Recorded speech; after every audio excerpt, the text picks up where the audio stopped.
आज लेकर आए हैं रसायन शास्त्र वर्ग 10 के लिए धातु और अधातु। धातु एवं अधातु।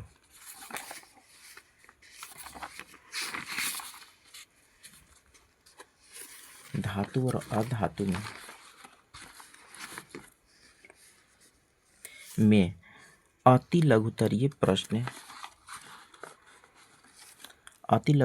प्रश्न 1 से लेकर 28 तक कराने जा रहे हैं एक ही वीडियो में।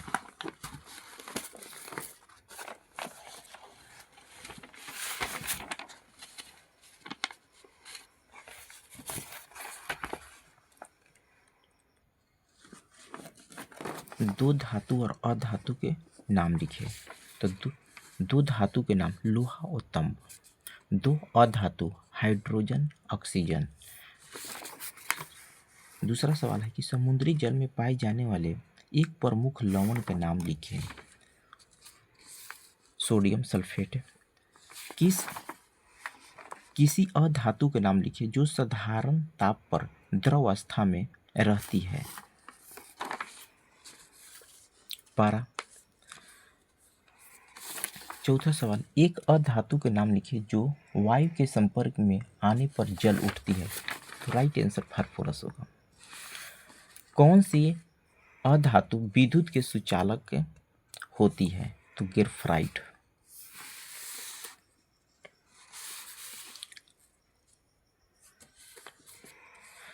क्या सभी खनिज अयस्क होते हैं? छठा की आंसर होगा नहीं।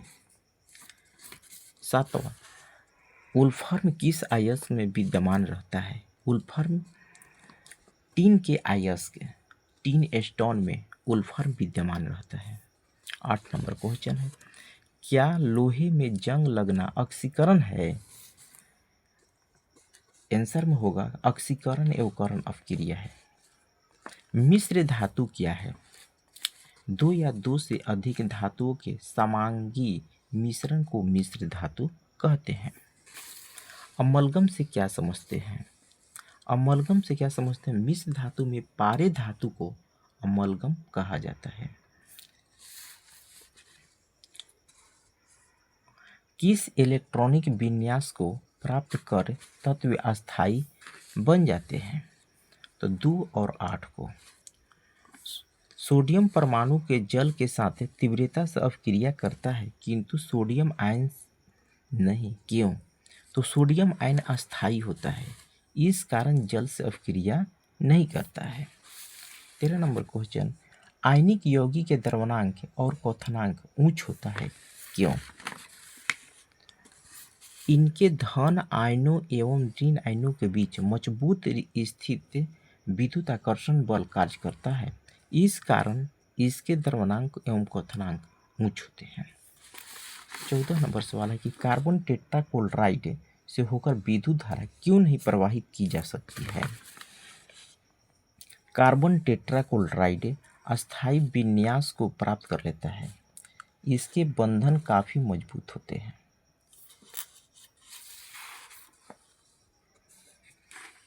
जिसके कारण विद्युत धारा प्रवाहित नहीं की जा सकती है। 15 नंबर क्वेश्चन, आयनिक बंधनों में आयनों के बीच किस प्रकार के बंधन कार्य करता है?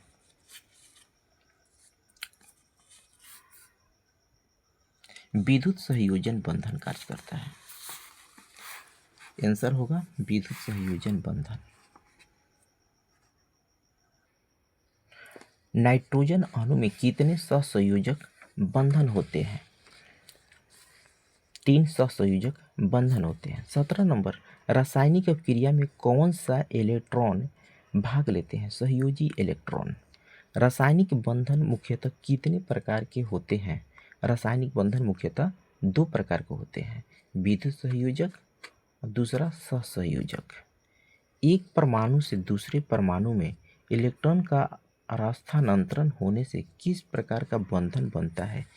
आंसर होगा विद्युत संयोजक बंधन। 20 नंबर, 2 परमाणुओं के बीच इलेक्ट्रॉन का साझा होने पर किस प्रकार का बंधन बनता है? आंसर होगा सहसंयोजक बंधन। 21 नंबर सवाल क्वेश्चन है कि द्विबंध वाले किसी अणु का उदाहरण दे। O2O होगा। त्रिबंध वाले अणु का उदाहरण दे N2। निम्न यौगिक में बंधन की प्रकृति बताएं।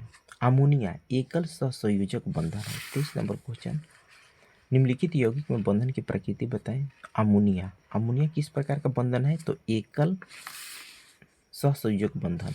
उसी तरह से कार्बन डाइऑक्साइड, तो कार्बन डाइऑक्साइड द्विसहयोजक बंधन है। तीसरा क्वेश्चन है कि सोडियम मोनोऑक्साइड, तो सोडियम मोनोऑक्साइड आयनिक बंधन है।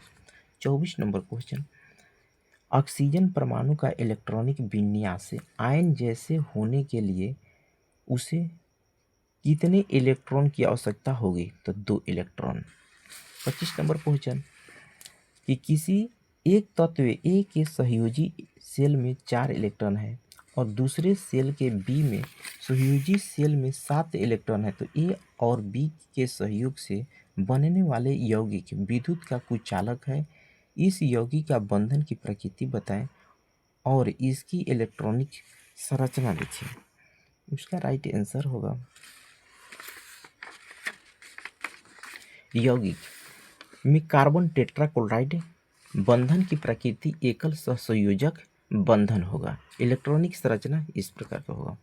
26 एक यौगिक ए और अमोनिया का उपयोग रेल की लाइन के जोड़ने में किया जाता है। यौगिक ए की पहचान करें। ए की पहचान